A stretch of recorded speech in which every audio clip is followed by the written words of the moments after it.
Hey there, I'm David Barefoot, and this is the Holy Shyft podcast.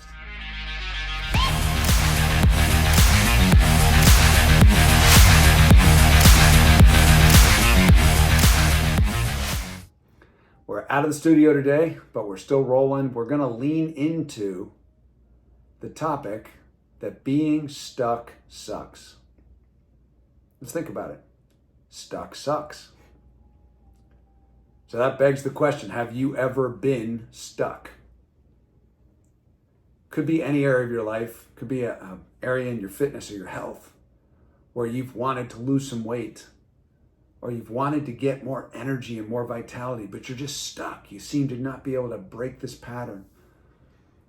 Or maybe it's in your marriage and you just have hit this place where you know you want to be more connected. You know you want intimacy. And yet every attempt you make seems to crash. And you feel stuck in this pattern of not even knowing how to break through. Could be your business.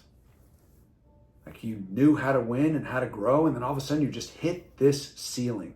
So think of stuck like a ceiling. Sure, you've been rising and then you crash into this ceiling and you don't know how to break through.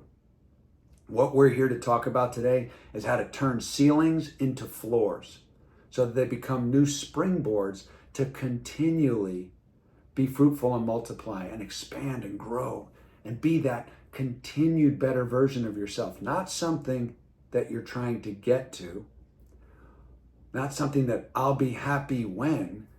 It's working from victory. So it's important we distinguish there. Sometimes we get stuck in chasing a perfect outcome on the horizon that deep down inside we know we'll never reach. So there's no real joy. We're grinding it out. You got an idea that, okay, once I have six-pack abs and once I'm like super dialed in my meditative practices and my connection with God and my personal emotional excellence and my marriage is on fire and I'm the perfect mentor and perfectly connected with my kids, and in my business I'm on fire with multiple businesses making more money than I know what to do with, then I will have arrived and then I will be happy. That's not what we're talking about. What we're talking about is getting clear on that intended version of you. The way I like to look at it is from 2 Corinthians 3:16-17. It's a foundation scripture for Holy Shyft. It talks about when we turn away from the old way that was under law, that involved focusing on self-righteousness, on what we do good is why we earn good. And if we do bad, we deserve bad. And so this method of self-reliance and self-righteousness has failed. It doesn't work. And deep down inside, you know it. It's part of why you get stuck. Stuck comes from us believing it's up to us and only us. And we cling to that, blaming ourselves, feeling guilt, feeling shame, not necessarily verbalizing it, but that's what got you stuck in the first place. We're going to talk about that. Hang with me. Back to this idea of this intended version of you. So where it goes from 2 Corinthians 3:15, it then goes into 16 and 17. And it talks about when we turn from that self-righteousness, from that model of living, and instead we turn to a model where we literally acknowledge, I don't have all the answers.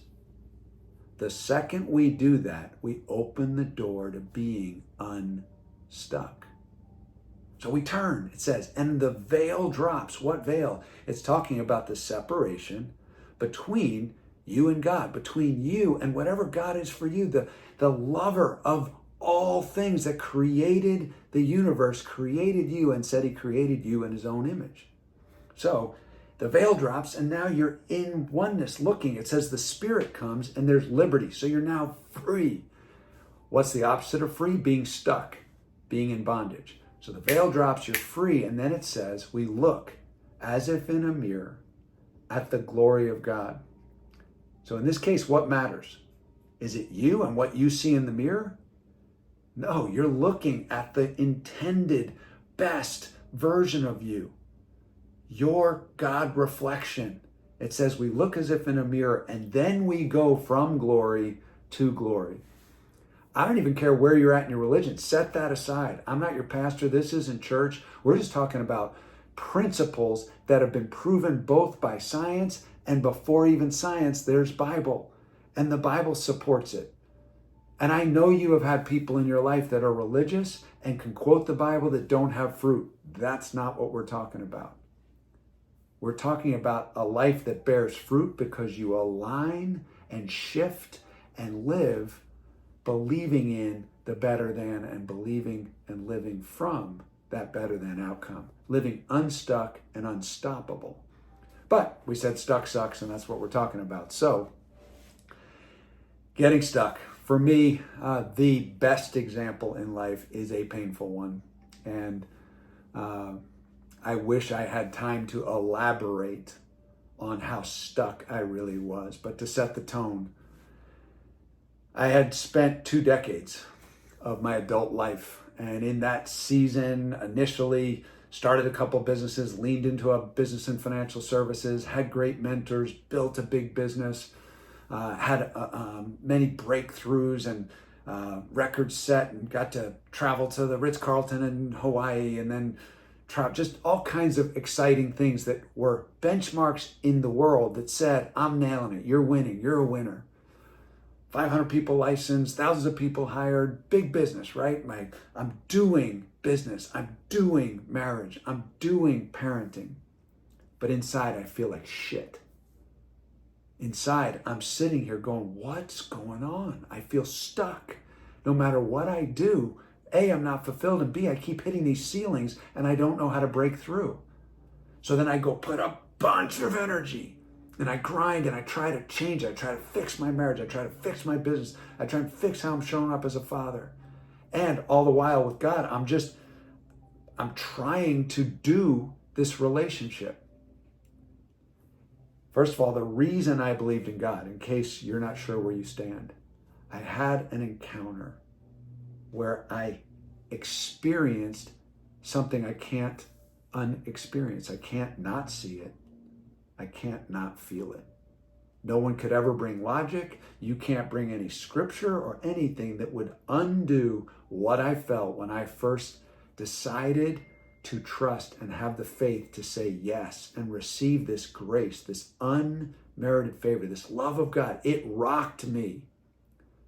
But the moment that happened, I then proceeded to follow what made sense, which was people who knew this Christ and God. So I started to follow a church and listen to a pastor and go to Bible studies and hang out with people that were supposedly living that out.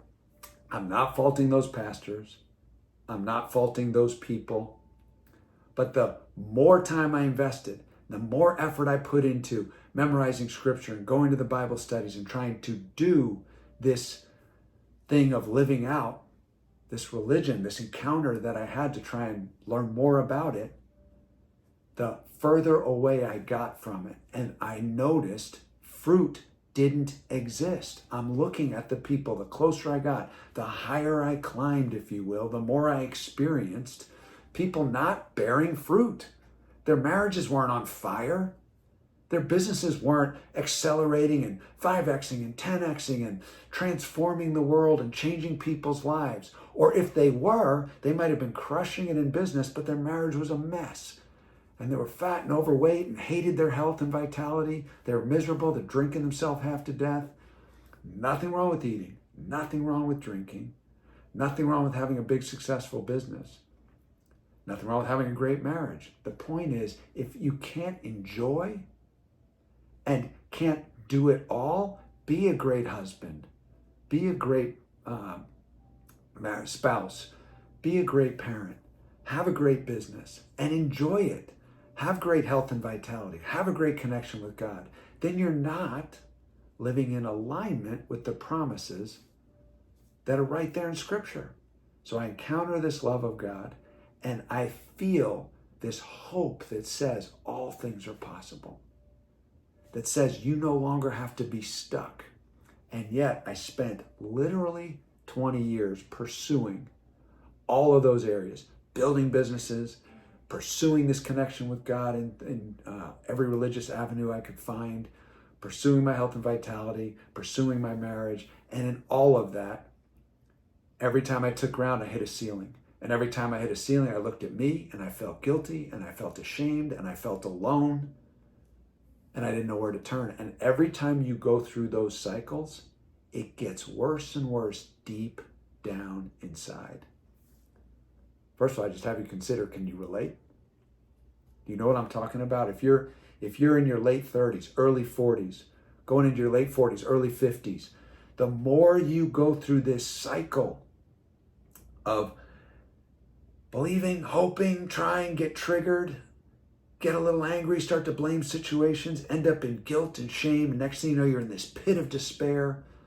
You get sick and tired of being sick and tired, so you go after it again, and you muster up a bunch of energy, and you make some changes, and you start to rise, but next thing you know, you pull right back to that same pattern of comfort and status quo, which is stuck because you banged into the same ceiling, and you hang out there for a season until you get triggered again and start the cycle all over again. The problem is, each time we go through that cycle, we start to lose more and more hope.